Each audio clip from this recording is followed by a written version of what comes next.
30 megawatt. Hingga saat ini eksploitasi yang dilakukan oleh PT Sokodia Geothermal Indonesia (SGI) sebesar 8 megawatt pada wellpad A dan B. Proses eksplorasi dan eksploitasi dilakukan sejak tahun 2017 dan COD-nya pada tahun 2022.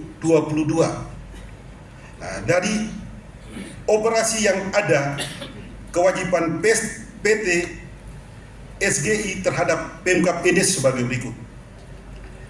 Yang pertama, penerimaan negara bukan pajak sebesar 32% sejak tahun 2020 sampai dengan 2024 kurang lebih sebesar 5,3 M. Kemudian pajak bumi dan bangunan sejak tahun 2019 sampai dengan 2024 sebesar 9,2 M.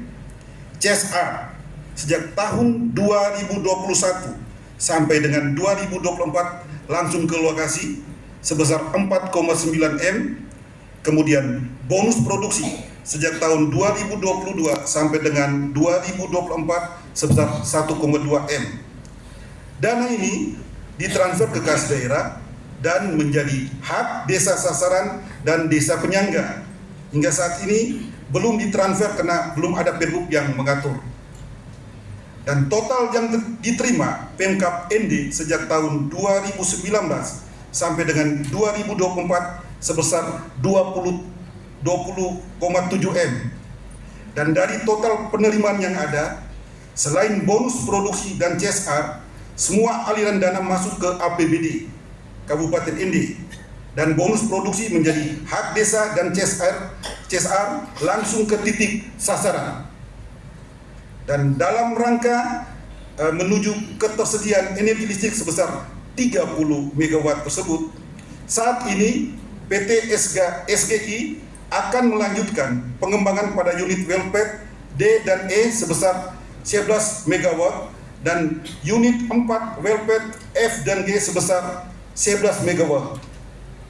Dan kondisi existing ini saat ini telah masuk pada tahap negosiasi pembebasan lahan pada unit 3. Dan pada tahap ini ada dinamika penolakan dari masyarakat. Dan sehubungan dengan penolakan ini, pemerintah Provinsi NTT telah mengambil langkah-langkah sebagai berikut. Yang pertama, telah dilaksanakan rapat koordinasi pada tanggal 9 April 2025 yang dihadiri oleh Kabag Ekonomi Serta ND. Hasilnya bahwa pembentukan Satgas Penyelesaian Masalah Pengembangan PLTP Geothermal di NTT.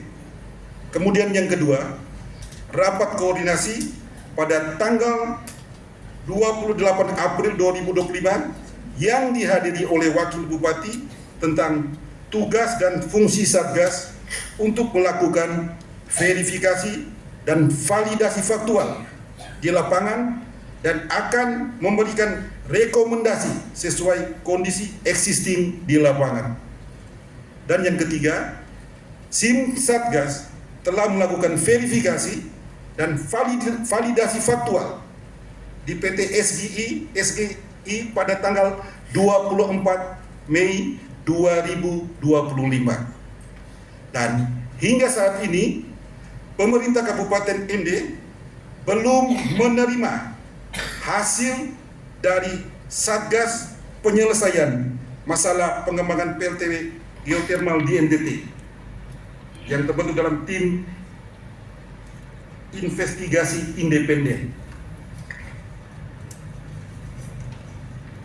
Dan penyelenggaraan panas bumi ini menjadi kewenangan pemerintah pusat sesuai amanat Undang-Undang Nomor 21 Tahun 2014 tentang panas bumi, di mana pasal 6 meliputi yang satu, pembuatan kebijakan nasional, kedua, pengaturan di bidang panas bumi, ketiga, pemberian izin panas bumi, keempat, pemberian izin pemanfaatan langsung pada wilayah yang menjadi kewenangannya, kelima, pembinaan dan pengawasan, keenam, pengelolaan data dan informasi geologi serta potensi panas bumi, ketujuh, inventarisasi dan penyusunan neraca sumber daya dan cadangan panas bumi.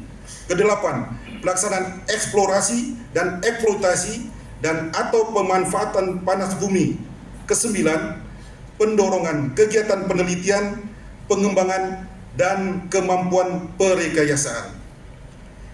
Berdasarkan dinamika dan kewenangan di atas, maka pemerintah Kabupaten Ende menunggu solusi yang diambil oleh pemerintah pusat melalui pemerintah Provinsi Nusa Tenggara Timur. Demikianlah beberapa pokok pikiran dari Bupati Ende yang sempat saya sampaikan pada kesempatan ini. Terima kasih. Saya kembalikan kepada Bapak As. Baik, Romo Fikar, para pastor, Bapak Ibu sekalian, bahwa selain di dalam itu ada beberapa catatan yang